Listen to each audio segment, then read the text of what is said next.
Hello, welcome to the Soyle Podcast. Today we're talking about magic and stories and the rules that govern the magical systems in those worlds. I'm Tom L.C. Ship. I'm Jack Gleason. And I'm Matt.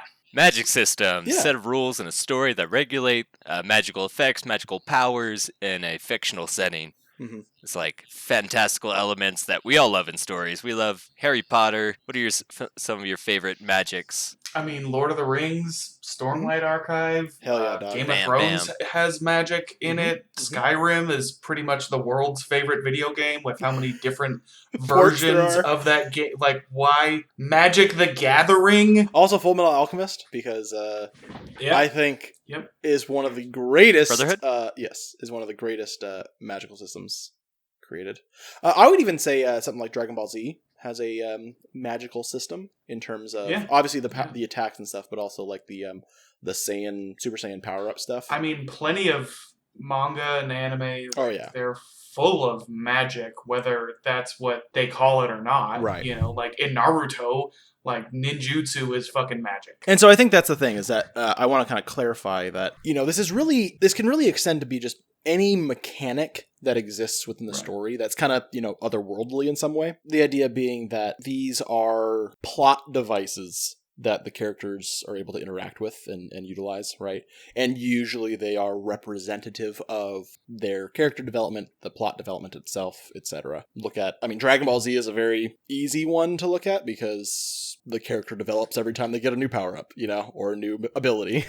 That's pretty much the only character development that happens in that story. Like Harry Potter as well, though, you know? Like, there's character development in and outside of, whether Harry learns Expecto Patronus or whatever. Right. All sorts of stuff. What can a writer that's trying to figure out how to use magic in the story, what can they get out of us discussing magic and magic rules? Or what can we discover by analyzing these mechanics? I think the first thing that we need to do is actually define the differences of a hard magic system and a soft magic system, because that will help a writer create whatever kind of system that they want to use. I would say the difference between a hard and soft magic system are the rules set out. Now, one could probably argue, and I have a feeling Matt will argue this point, that perhaps the difference would be more rules, having it be more extensive, have more versatility to it. But I would say the amount of depth. Right. And I would say depth is defined by how much the rules are defined and established and then able to be broken. I'm thinking something like Harry Potter is really extensive, but you never really understand the rules, and thus anything can happen with that. So I want to talk about Harry Potter for just a second, because for me, Harry Potter is the perfect middle ground for a story that is between a hard magic system and a soft magic system. Because just like you said, Jack, it's very defined in terms of it's incredibly integrated into the world, but it's very loose in terms of what you can do with it, and it's not really explained how you can do all of this stuff. Right. It's just magic's there. Everybody can, magic is just a part of the world. Yeah, a lot of unexpected shit happens in Harry Potter, and they don't know what they're doing. It's and I mean, a lot of it is the Patronus or whatever. Right, and to go into spells in that for just a second is half the spells that the wizards and witches experiment with, that it has to be some sort of verbal command in addition to using their wand, whereas some of them, the Death Eaters, I think that's what they're called, can just puff into smoke and vanish, and they can just kind of do that whenever they want. It's not defined as far as what are they apparating? But who knows? When in my understanding, when you apparate, you're not actually visible. So maybe that was just a design decision for the movies. Don't know. So I don't know. But it also has no verbal or physical component to it.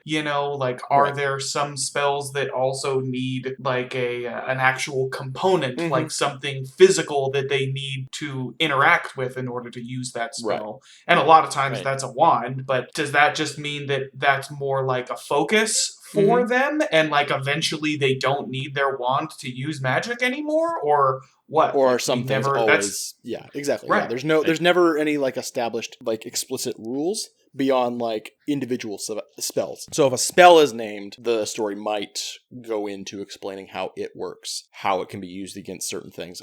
The Patronus would be a perfect example of this, the right? prime example, yeah. We know what it does, what it's used against, and that it is difficult to do because of the circumstances surrounding how you have to do it. And thus, when a character is able to produce one that is very large and powerful, we understand, oh, this is like a big thing that they've done. Right. And It's we like understand, high level. right? So we understand that they've grown, essentially, right? This is the third Harry Potter book, movie, whatever. And that is kind of revisited in the fifth one when Harry's teaching people how to do different things in the Room of Requirement during their whole session, right? Everybody's learning how to do Patronuses, and they have all these different animals running around. And because we've already established, like, that's what the Patronus looks like, we understand that's what they're doing without having to be said, this is the Patronus, right? So there are some rules within individual spells, but the overall system, anything can still happen. We're kind of touching on this key to magic. What I think is the key to magic. It's that so you have the characters, and very often, including the hero, trying to take the chaos of their world and make some kind of order out of it.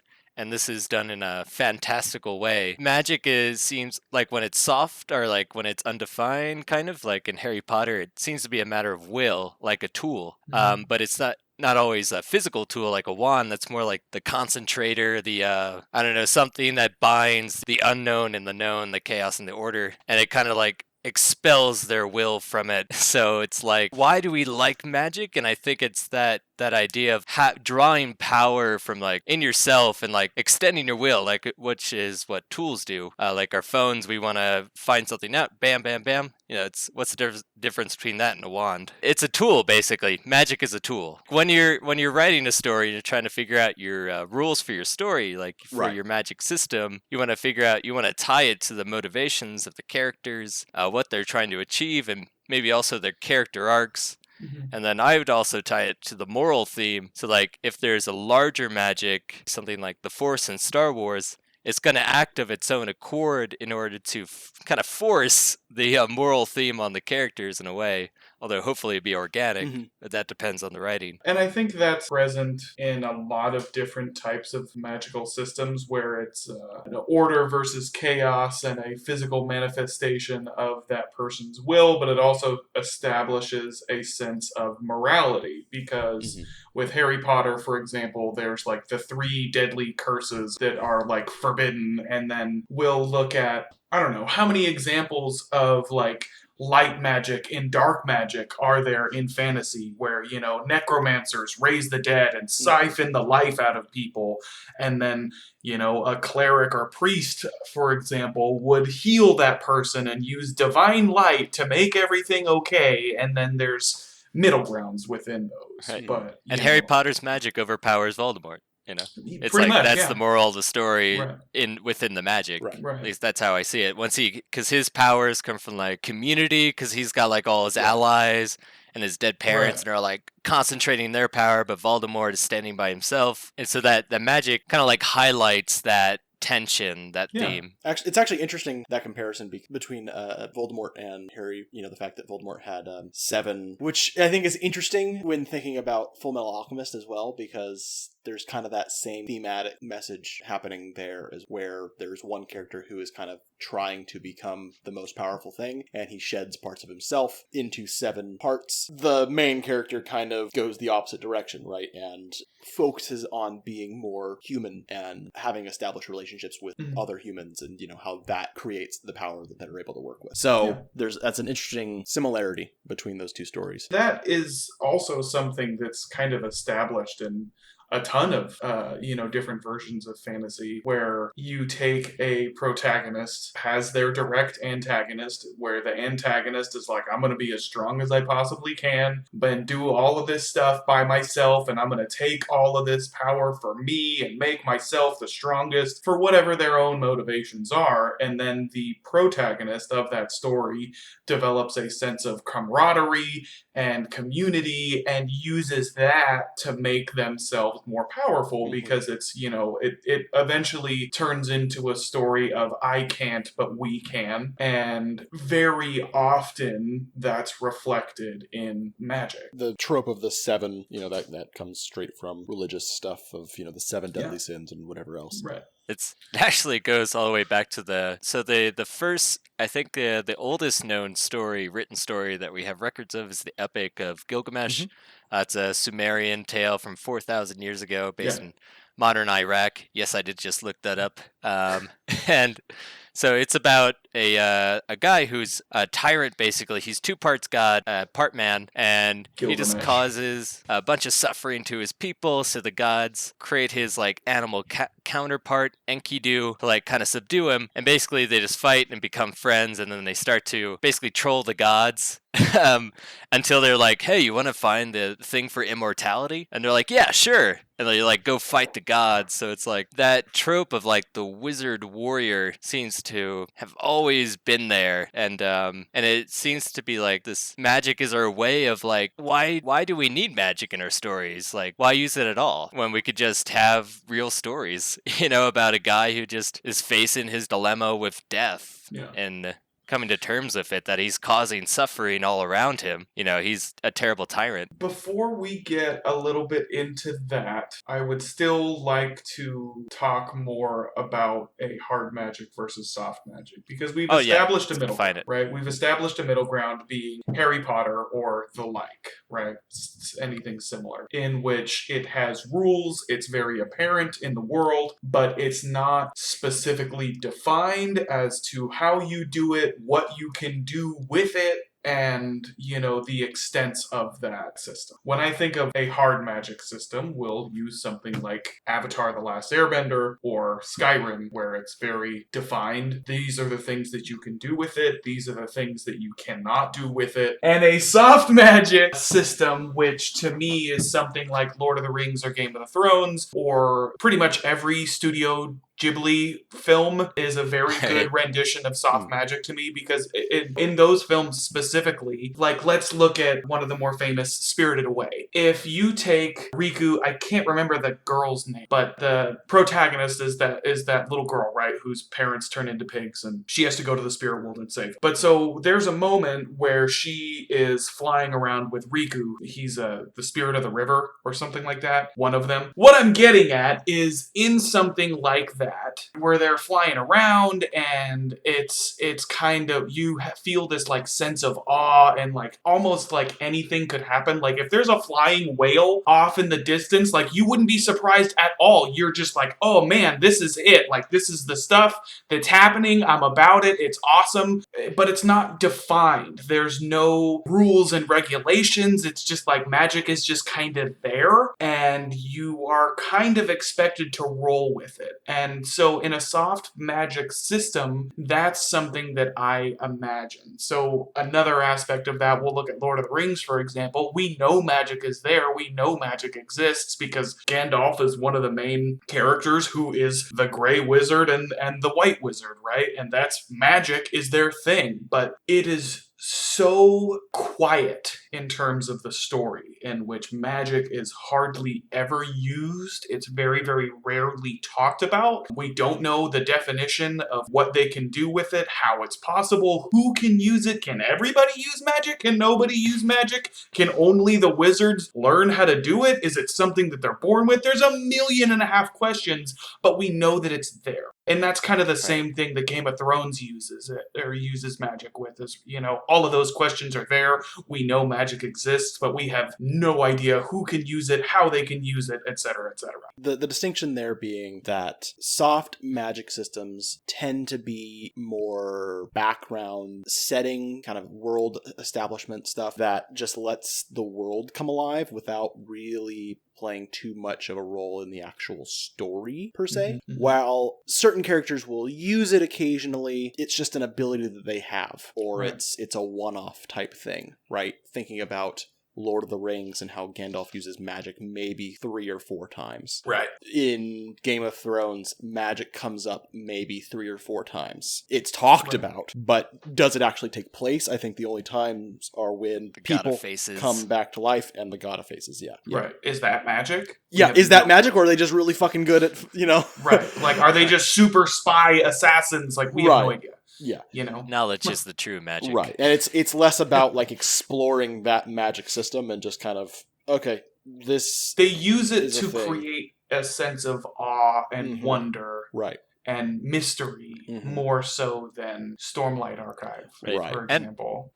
Before you guys get into that, I know you're about to jump into that. Another reason to use soft magic is similar to Miyazaki films. When you're trying to go for like a childlike perspective, you can see it in a film like Pan's Labyrinth, where this little girl during the Spanish Civil War, her mother gets married to like this Spanish dictator, but she's going around at night and like interacting with all these fairies and these creatures of like eyes in their hands. It's like her way of conceptualizing all the terror that's going on. Right. And it's like, so that would be another reason to use soft magic. It's like, it's because this little girl can't conceptualize. Right. If the character themselves that's can't understand it, that's a fantastic point. And I think that's why it makes sense in something like Lord of the Rings and other things, because most of the characters don't understand the magic. And we're not really following... The hobbits, right. Like little children. Exactly. Yeah. We're not really following, say, Gandalf. Right. We follow him for some scenes and stuff. He's there. He's very present, but we're not really following his story. If we were, we probably would dive more into the magic system there. Same with Game of Thrones. Right, we're not following the Red Priestess story. So it's just, the magic is soft if it's not very well defined, and you wouldn't define it if it's not really going to play a role in the actual story you're following. If it's just meant to colorize the world, then it can be soft. However... Yeah, absolutely. However... I do want to make a point about just doing soft magic to make your world colorful is a bad idea on its own. Like, when is magic not necessary? Like, as a writer, when can I know, okay, this magic really isn't cutting it? You should choose to use magic as, if it's just going to be a soft system, it needs to be representative of something. Tom, you brought up Pan's Labyrinth. I think that was a fantastic example of how the soft magic system really represents her inability to understand what's going on. An innocence. Right. Yeah. Something like Spirited Away. It makes sense because she's a child. It makes sense when there's, that the world itself still feels huge and new and like anything could happen. When you're a kid, the world kind of already seems magical. There's still things to discover. There's still you don't understand how everything works. Things seem like they could be magical. And so it totally makes sense to have those kind of systems exist around a character like that. It's totally representative of their character and their understanding. And then a character arc with that, usually it'll tumble around them because it'll go into conflict with reality. And that happens in Pan's Labyrinth because the girl's like, suddenly the fairies or the guy's like turning on her and trying to like sacrifice her at the end because she has to sacrifice her innocence to grow up. What I would say is avoid doing it if it's not ever going to do anything. If all it is there to be there in the background, but the entire story is a whodunit mystery, then what's the point? Then what's the fucking point? Don't come at me with sometimes things can just be magical. No! Everything in your story should make sense. It should have a it should have a purpose. It should have a purpose. And that purpose can also be something as simple as creating a sense of awe and creating a sense of fantasy and that's fine. But use it as that. If you're world building, for example, and you're like, well, this city integrates magic into everything, but nobody else uses magic. And so when you go there, magic is very defined within the culture and the people, and they use magic instead of electricity, and they use magic instead of this. And it's like, okay, that's wonderful, fantastic ideas. But then why does nobody else use it? Give it a purpose more so than just, well, I want these people to have it. Right. Imagine, that story exists, right? And the main character we're following has no ability to do magic. They're going to that city because they need to talk to their accountant who happens to live there. And they go there and they talk to the accountant about the thing. And then they leave the city and they go do non-magical things for the rest of the story. Why was that city there? What?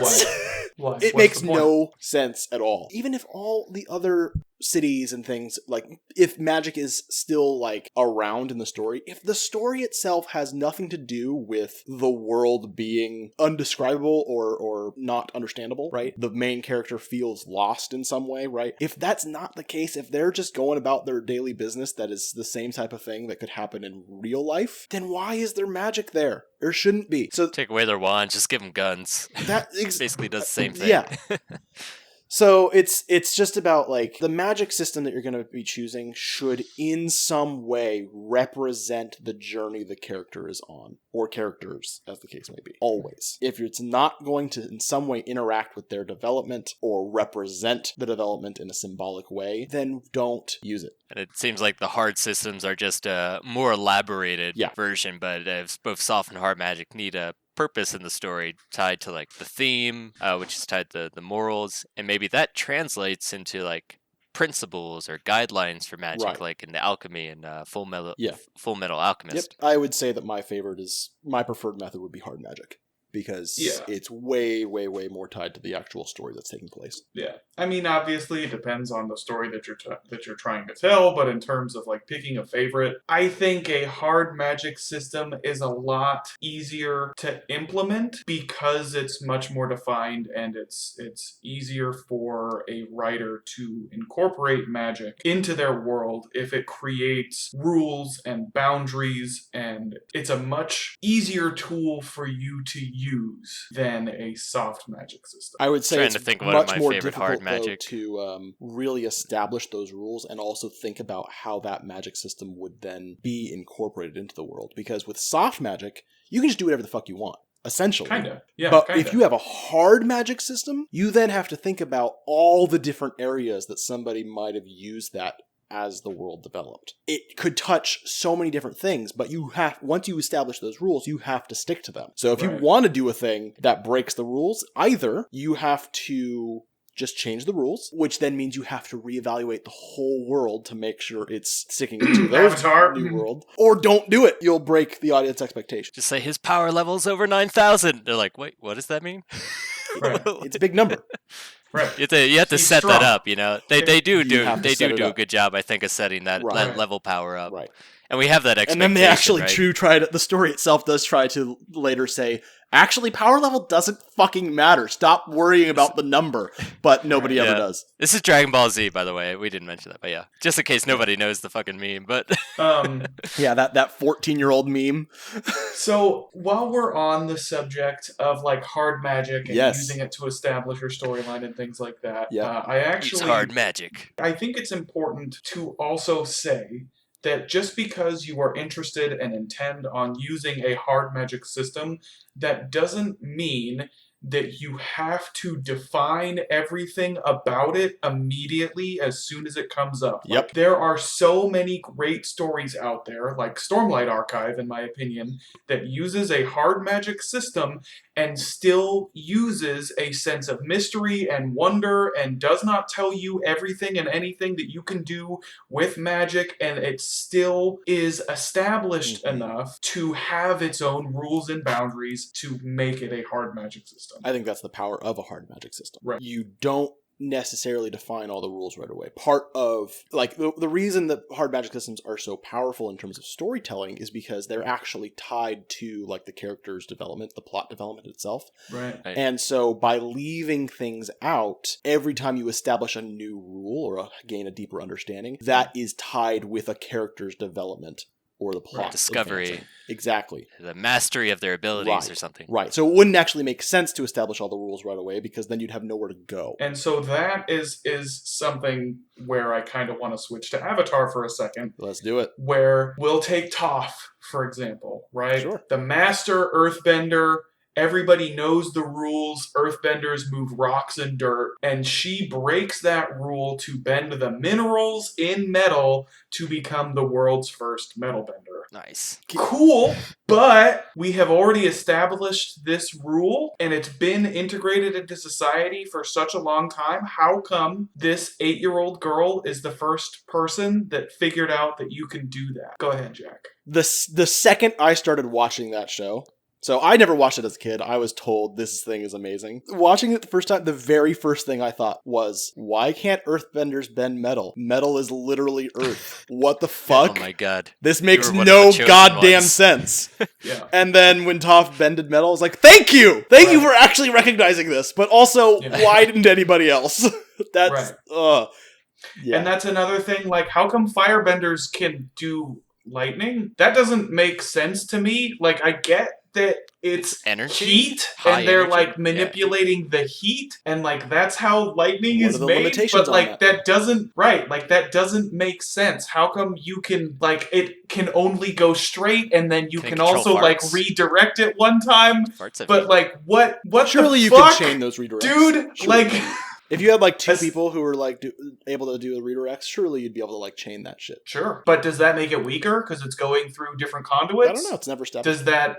How come I can only make it go straight if I'm able to manipulate and bend literally everything else in whatever fantastic way that I want to? How come I can, as a waterbender, fucking bend people's blood only under a full moon or whatever the fuck they say? And like, then there's the swamp people that are like, we just bend the water in the plants and I'm a swamp monster now. Like, oh wow. Okay, dude, like there are so many things that like when I watched it the first time as a 13, 14-year-old kid that was like, this makes sense, it's cool, I'm about it. And then like I got halfway through the first season as like watching it as an adult, you know, and I was just like, this is fucking dumb. Like this doesn't make sense because they establish and enforce so many rules very, very early. And then it's like somewhere around the start of season 2 where they're just like, oh, I don't care. Well, it's also the end of season 1 / beginning of season 2 where they like really introduced the element of spirits and stuff. I mean, obviously they had spirits in the first season, but at the end of season 1 they really established the connection between the spirit world and people's ability to bend, right? Specifically water bending, and how the moon and the ocean are for some reason two fish. It's fine. I think the problem with Avatar is that it tries to establish itself as a hard magic system, but it's not. It's a soft magic system. It's not. It degrades the rules of its magic system way too much too soon to stick as a hard magic system. Right. If it had never really gotten into the spirit realm or made that connection or allowed those bridges to be made between, you know, spirits and bending and stuff like that, and just stuck to its guns of these are the things you're allowed to do, I think it would have been more powerful, because it's about Aang's journey of learning these different things and being able to do them so that he can be in some way on the same level as this master firebender who's doing a bunch of shit, right? And if it had just stuck to that, it probably would have been fine, with him maybe able to draw some power from like the spirit world, because he's the bridge between the worlds, right? And that would have been fine because that's an established thing too, right? But once they start kind of bleeding those two kind of elements together of the spirit world influencing the bending and then expanding the bending to, I would argue, make more sense to include metal and lightning and whatever, what you then do is you're no longer sticking to the guns of no, these are established boundaries. Even if you dive into them in the real world, they wouldn't actually be real boundaries, because we understand like those things are all made up of elements that are really all the same thing. But in that world, they don't understand it. It's fine. We're going to keep those boundaries. But by allowing, say, lightning and metal to come up, you actually introduce that idea of, oh, actually, there are things called atoms and actual elements and things that are happening below the surface. And if you think hard enough, they are actually all the same thing. Now it goes, well, then why is there this separation in the first place? Right? So it destroys that very fragile boundary that was set up. And that's even more evident when they look at the adaptation of Avatar and they go into the Legend of Korra, like where they establish all of these rules in Avatar, The Last Airbender. Right. And then when they go into Korra, they're like, yeah, well, now everybody can do fucking everything, and none of the rules that we established really matter because plot. What the fuck even is that? Oh, man. So I feel like I'm gonna be the person that people in the comments are gonna be fucking yelling at, because I did not really enjoy Avatar. for trying to be a hard magic system and then being soft. I mean, I on a second watch through when I was kind of over that part, I enjoyed it a lot more because like I was able to just focus on the characters, and the characters are fantastic. And then going into Korra, because I already had this disenfranchisement with the magic system, I was totally fine with all the things that they wanted to do in Korra for the magic system, because I was like, yeah, this magic system has no rules. Do whatever the fuck you want to let the plot happen. I don't give a flying fuck. The problem with Legend of Korra is that the characters are all boring as shit. Yeah, I feel like we're gonna end it right there. That's fine. Korra, because I don't want to fucking talk about it. That's to be fine. Quite honest. Yeah, it's definitely a pitfall of like trying to incorporate magic in your story. So I was trying to write up some kind of general principles, like why writers might include magic in their story. And there's definitely a lot of themes that reemerge. Like magic is basically testing that boundary of the limits of our understanding and the known world. It's married, to the trope of the hero who goes out into the unknown and builds in their power and masters that power. So that's a big magic theme. And there's also that always underlying that danger of the intoxication of power of magic. And that's usually embodied in the villain who takes that immoral or amoral extreme of that intoxication of the power. And other than power, magic can also it's like our way of trying to grasp that which we can't understand and maybe never will. Like, how can we make sense of death? Well, we have ghosts. They have spirits, and they have a power of their own. Like in Harry Potter, his parents are able to help him defeat Voldemort. It's like I watched that, I'm like, why? That doesn't really make sense in the magic world. They don't really mention that in any other way, I don't think. Well, I mean, does anybody else have dead the parents? resurrection stone that he has, right? For some reason, it somehow resurrection the line between this world and wherever in the Harry Potter world, spirit, like, people go when they die. It, like, I think the resurrection stone somehow blurs that line, and so that's why he's able to somehow connect with them. I don't understand it because it's not really established how it works. I think it's a lot easier to talk about. But the theme hits home. I think it's a lot easier to talk about when we look at something like Lord of the Rings. Okay. Right? Granted, it's a soft magic system, so it doesn't have as many established rules, right? Mm-hmm. But we take a character that is intoxicated with magic, right? Sauron, who uses his magic, which we don't really know a lot about, to create these rings that he hands out so that eventually all of the people who accept them are like, oh, look at this power that I've been given. But like you are now, exactly, you are now directly tied to the power-hungry Sauron, who is essentially siphoning your existence into using himself, them as a tool. Right, so that he can kind of puppeteer them. And like that's what his rings are for. Later throughout the story, it becomes evident that like his, I guess similar to Voldemort and the Horcruxes, like his life essence eventually deteriorated and was put into the Ring of Power, where like he took the magic in himself, is the way that I'm imagining it. And I apologize to any huge Lord of the Rings fans that I'm butchering this for, but he took his Lord of the Rings strength magic and put it into that ring right when he died. Well, that's kind of a common idea. Like say you're living in a family house and like your brother moves away, you still feel his spirit like in the objects in the room itself. So that's it's kind of like, I think it's using that kind of feeling, which kind of it's like underlying. There's like a magic to reality, like why are we here?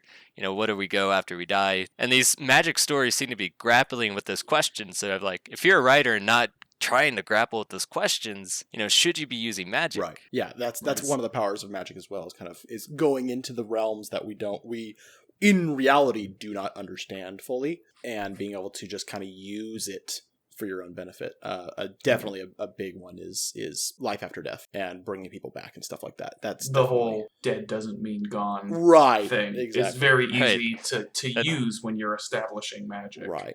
It's a very I would also, and it's like, if you're writing a magic story, you don't have to try to tackle the question of life and death, but it should be trying to tackle that unknown known boundary that everybody experiences. Right. I'd also want to note like the differences between, soft and hard magic and stuff. The reason you would use one or the other, we kind of established why you would use one or the other, right? But doing kind of a middle ground can also serve you if you are trying to tell more than one story. If you How so? want to stay in the world and tell multiple stories within it, then it could be beneficial to set up sort of a soft background system and focus on one thing within it as the hard magic system, as within the one story. And then when you go into another story, you can focus on something else that feels still like it's part of that soft magic system, so they feel coherent. But individual stories can then still have the benefit of the hard magic system by having established rules of this one point. So Harry Potter would be something to look at with the third book, with the Patronus, and how he kind of establishes what that is, and how difficult it is, and over time he gets better and better, etc. Right? So that's kind of one spell we focus on, and that kind of works as the hard magic system within the larger soft magic system of the world. Star Wars is another one that could be used in that way. We didn't have to keep working with the fucking Force in the sequels, but they just were not imaginative at all. So, right, you know, screwed that pooch. Yeah. So there's so many realms of possibility you can go into, but I think within each individual story, focusing on a hard magic system is the way to go. It's like I can bring up my own story, like thinking about my own creative process for it. So it's like my own story, it focuses around dreams, which ties into that blend of like reality and the unknown. It just happens to be your own unconscious, which, you know, is tied to the unknown of the world. But anyway, I'm trying to think about like hard magic as like the principles of the kind of magic in that world. And I think I'm kind of like going the Star Wars way, where it's like it's borrowing from Eastern philosophy, the basic idea that, like, you know, mind and matter aren't as distinct as we think, and that our emotions can color our perceptions. And then each character, they have very different kind of stories, and they're all set in all these different settings.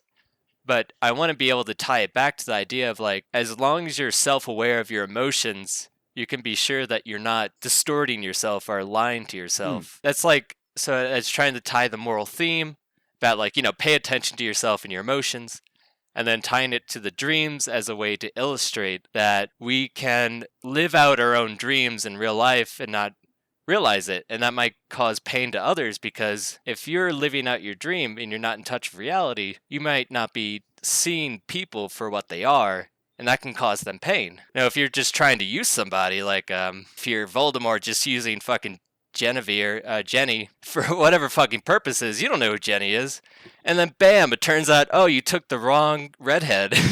You know, it's like you mess with the wrong Weasley.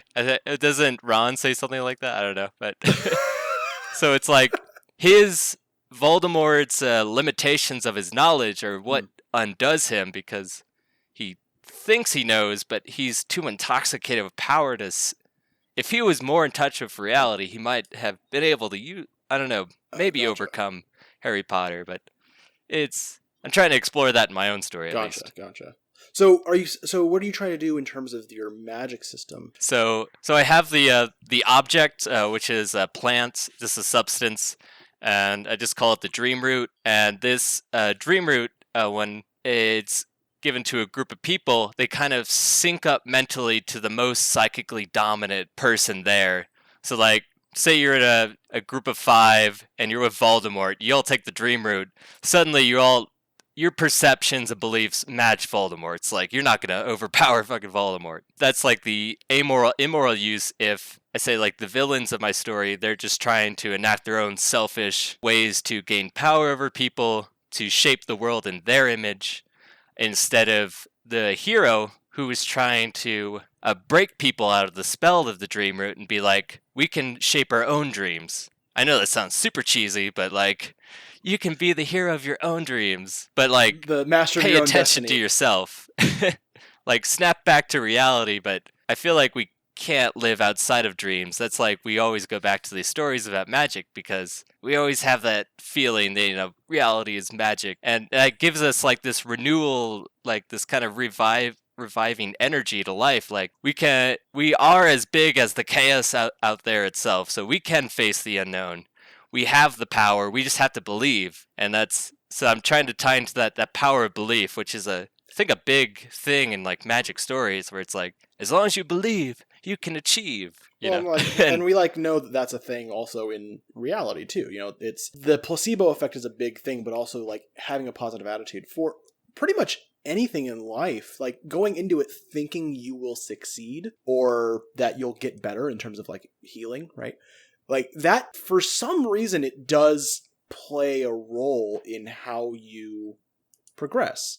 If you think and you're going to get better and have a positive attitude about it for the most part, you will heal quicker than somebody who doesn't feel that way. If you're going into trying to, do something that's really risky or whatever, and you go into it with the attitude of, man, I'm probably going to fail, you probably will. But having kind of the attitude of, no, I can make this work. I can, it kind of puts you into the mindset. Confidence. Yeah. It puts you into the mindset of when something happens, unexpected, an issue arises in some way, instead of going, well, I knew I was going to fail. This is it. All right. That's good. I'm done. But if you're going into it with no, I can deal with this too, right? You're going to face that issue and you're going to have the motivation to overcome it.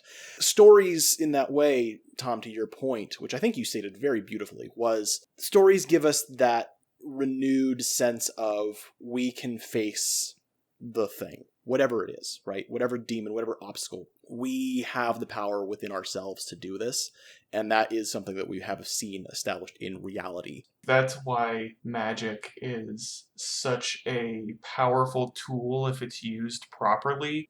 Kind of piggybacking off of what you guys said is when we use a tool, it kind of gives that character and in effect the reader that sense of power that oh well they have this thing so they can do it, and when you read something that you can relate with, where characters go through trial and error and eventually get to a point where it becomes a war of mentality more so than a war of strength, that magic is one of the best tools that you can use to establish that. Right, like how Voldemort couldn't kill little baby Harry. Exactly. Because it's not about force, it's not about power, it's about the mind. So he should have just taken that baby and thrown it out the window, It's there's different ways to kill a baby. Right. There's different ways skin a cat. Right. Yeah. Yeah.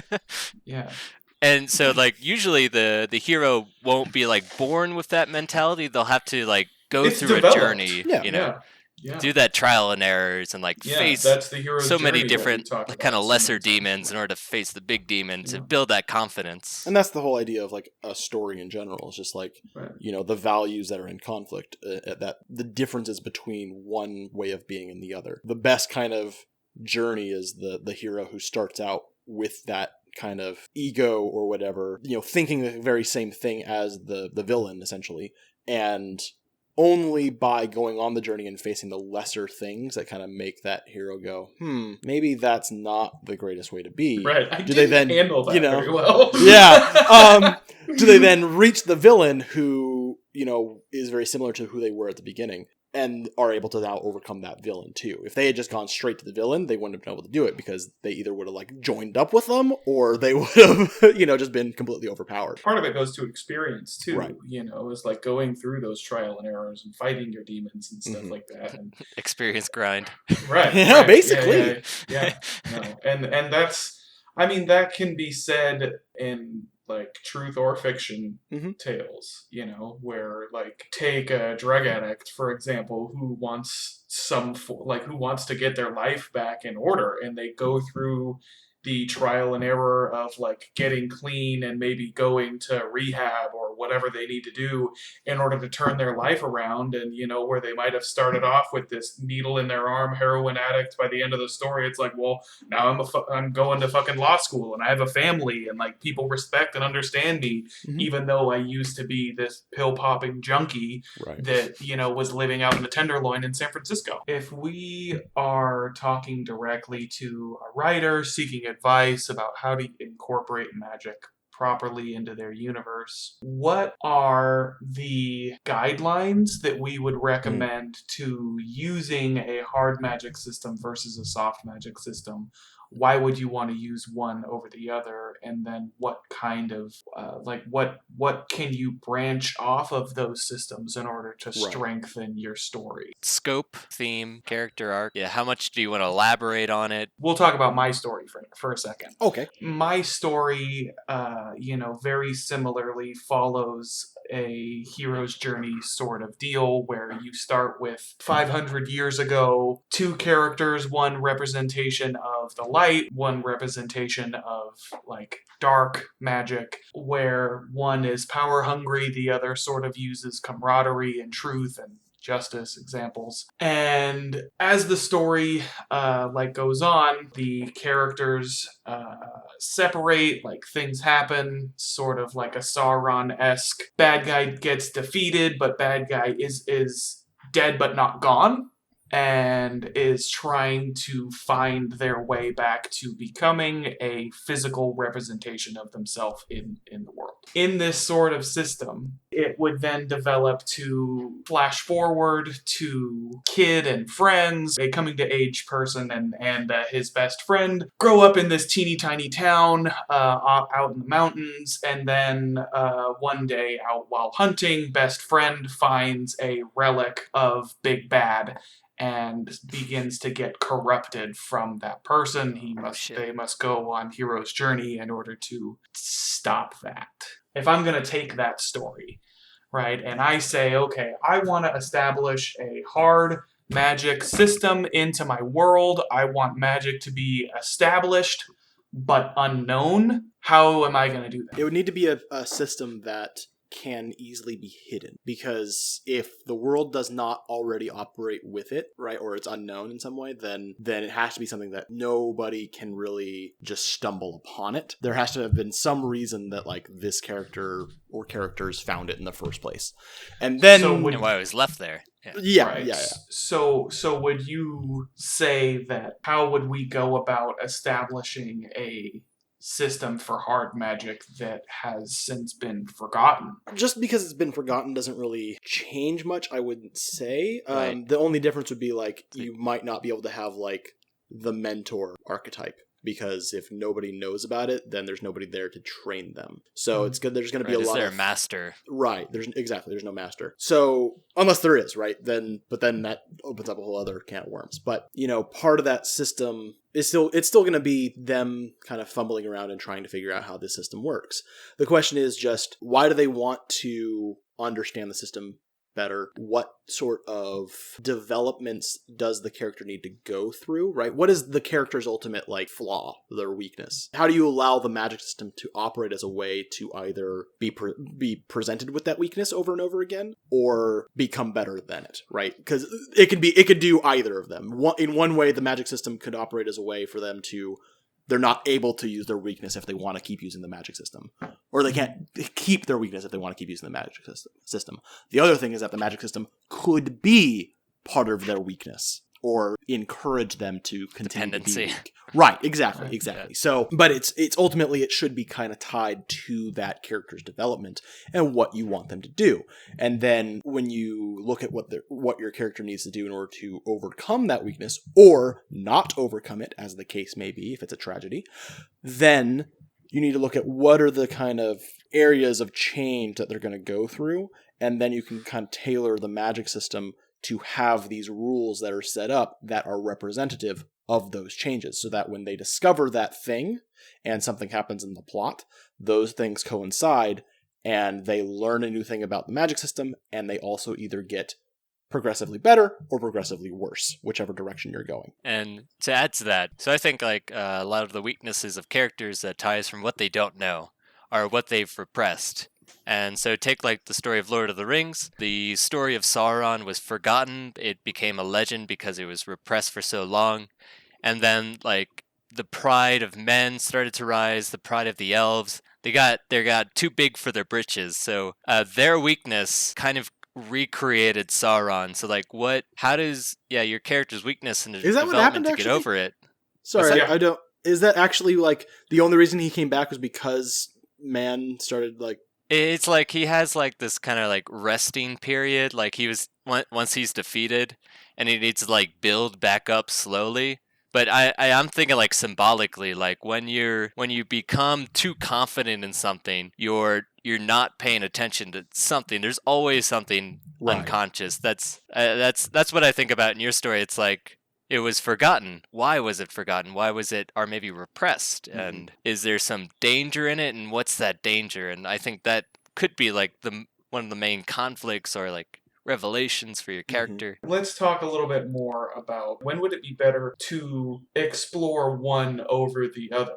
Because, like, when we talk about rules in a hard magic system, like, how many of those rules have to be explored, and how in-depth do you have to go into that hard magic system in order to establish it as a hard magic system? Like, when you are using magic as a tool, and you have the idea that you want to create this hard magic system within your story, do you have to go in depth to the degree that you have to say explicitly, like, well, these are the people that can use magic, or these are the people that can't? Or can you leave a little bit of mystery in saying that, well, we don't really know how people start using magic. We just know that some people can and some people can't. And if you discover that you can, then this is how you learn to do it. I'm it's magic really in that bedroom. Strict about it, like for myself at least, about only ever doing something if it's important, if it ties into everything else. You know, I'm a stickler for like always doing hard magic within any given story. And the reason I say that is with your example of maybe you just don't know, what the rule is, and maybe you just don't want to go into that. That's fine. I think there's a couple reasons for why you would do that. One would be you want to maintain the mystery for longer, which is fine, right? Then you've kind of already established that there is a rule, but the characters don't know it yet, and thus the audience doesn't know it yet. Right. But in some similar way to Stormlight. Right. But in some way that will, whatever the rule is, it'll tie into what's actually going on. So that's still part of the hard magic system. And I think hard magic is also tied into, I think of like generals, if you're like focused on war, like strategy, where it's like you need these principles to work on very specific. But it's like if you're telling from the perspective of a child, you don't really need to explain much. Right. But if you're like working with a lot of adults in the magic world who are like maybe they're all trying to master it, well, maybe then you're going to lay out some principles because like they're all kind of focused and trying to figure out like the patterns and stuff. Maybe it depends, on the characters too. Yes, it does. And I think the thing is just like, if you're going to establish any rule, if you're going to bring something up, right? If a character's going to ask a question, well, wait, we don't know how this works, or oh, okay, you can do this thing. Huh, that's weird. If you're going to bring it up, you had better be prepared to deal with it in some way. You might not ever have to answer it, but you have to be able to deal with it. Right. Yeah, the J.R. Tolkien's, the Silmarillion, the audiobook is 11 hours long, and it's all a backstory for Lord of the Rings. See, I would say I don't like the fact that that exists. I love it. Like, I love learning about it. Don't get me wrong, right? But the fact is, like, if all of that shit was there, it should have been, if it was important, it should have been in the story. But I think audiobooks 11 hours. So here's the thing though. When we look at something like the Silmarillion, where it is something that's explicitly focused on filling in backstory, like, what is stopping you from saying that you didn't want that stuff to be known because it creates a sense of wonder or mystery within the actual story being told? Right. And now that story is over, we want to fill people in on some of the more explicit rules after the behind fact. the scenes. Right. I think that's exactly. Fine. No, I think it's fine. It's just what it does is it now limits what you're able to do with that world. Because if you were going to now... So say the Silmarillion didn't exist. You could then tell a whole bunch of new stories within the Middle-earth world and create hard magic systems for each of those stories that exist within this larger thing that makes sense for the soft magic that's going on. But by having a Silmarillion, you're now very limited in what sort of stories could potentially be told there. It all has to make sense within that. And again, there is absolutely nothing wrong, and at even some points encouraged, having an author creating a soft magic story for their overarching story and creating hard magic systems within that. Yeah, like, I would say that's the better way to go if you really want to make a world. Stephen King's The Tower. Well, like, that's kind of what that's what I have imagined for the story that I'm writing is, right? Overall, it's a soft magic story because I want there, and I feel like that's more similar to what Stormlight is, now that I kind of think about it. Yeah. It's a soft magic system that has hard magic rules devoted to explicit parts of that story. Right. Yeah, think about Spirited Away, right? Mm-hmm. And you talked about the whale that's flying, right? Right. Which isn't there. That's not. I've never seen the movie. It was just an example. It was just an example of it's like they the had way a dragon, soft right? magic or the water dragon guy kid. Right. But so all I was saying, that with that specifically is that it wouldn't be a surprise to you for you to see that thing, right? Because you don't know the way that magic works. And I think the reason that works is because the character never goes, well, wait, how does that work, right? They never go, well, what are the aerodynamics of a whale, right? Yeah. You know, what are the boosters? How come that whale can fly? Like, right? It's just there, and you're cool. How many jetpacks does that take? Right, exactly. You know, so it's sort of like it's you can have stuff in the background that is there. I think it still should play a role in establishing, you know, a setting of some form, and that should probably be representative of some thing for that character. But you don't have to define the rules if it's not ever gonna be dealt with. If no character ever cares about it, then why should the audience, right? So then you don't really need to. Now imagine if after Spirited Away, there was a fucking 11-hour audiobook that came out explaining all the ways that the spirits are able to work. And how that whale is specifically going to fly. It has like diagrams of it. Like almost shatters your image of that movie. You know, is this like people's experience with The Dark Tower, Stephen King? I never read it, but like. I enjoyed that. People are disappointed by it, I guess. Well, but that's just because it's like the tower contains all the different creatures that haunt people in all of Stephen King stories or something. It's more like the tower is the thing that holds up the entire multiverse, and Stephen King stories exist within that multiverse. So, do you think the Dark Tower is an example of a failed when they tried to like create the one pillar of rules? No. I think like, that was fine. People are disappointed. People are disappointed because the ending is a non-ending. It's not a Sopranos ending, but it is explicitly not an ending. Like you have to leave it open to create more books. No. It's not open to more books. No, not at all. Okay. If you can tie your hard magic system into the character's development, whatever, you're going to have a much easier time of developing the rules for that hard magic system. Or the soft magic system. It depends on what kind of journey your character is going on. If it's a journey of trying to learn more about a thing, hard magic system is definitely the way to go. If it's more about it being, I don't understand, soft magic's definitely the way to go. It should be based on what kind of story are you telling? Who is your character? What are they going through? What are their weaknesses? That's what kind of audience are you trying to connect that with too. Your story? That's a big thing too. If it's going to be if it's a more story about audience. Right, like then you should use a soft magic system. Or a very, very, very structured hard magic system. Yeah.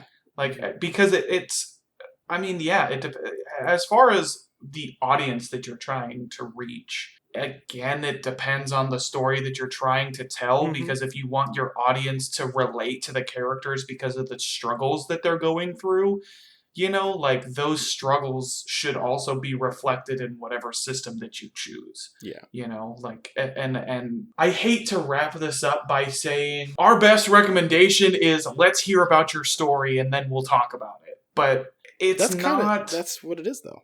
That's what it is. That's what it is, you know, and it's never going to be an easy choice of whether or not you need to create a hard magic or a soft magic system right off the bat with whatever story it is that you're trying to tell. I think it's much easier for you to try and create a story that makes sense for you and then try and implement magic if it's logical to do so, I guess. All right. Well, I think it's good to wrap up on. Well, thank you all for watching. If you want to get some recommendations on what sort of magic system your story might need, you know, feel free to leave a comment. We'll try to kind of answer different things. I personally would love to talk to you. Let's chat. Yeah, you know, oh God, don't say that. Let's powwow. Oh, Lord. That's even worse. Here's, I've noticed a pattern here, Tom. Every time we try to wrap up, it goes pretty smoothly until you want to interject something weird into it. This is funny, I just can't help it. I'm just like, let's get weird in the comment sections down below. Come on, post the weird magic. Let's talk about your stories. Thanks for watching. And, if you don't want to leave a comment or whatever, leave a like. We hate you. Wow. Like and subscribe. It helps us out a lot. Feel free to check us out on Facebook as well. If you don't want to talk to us directly on the YouTube channel, reach out over there. Or Twitter. Yeah, or Twitter. We're lovely guys. We're approachable. We have brains that are smarts. And we're so bored without you. We love you. We need you. Don't leave us.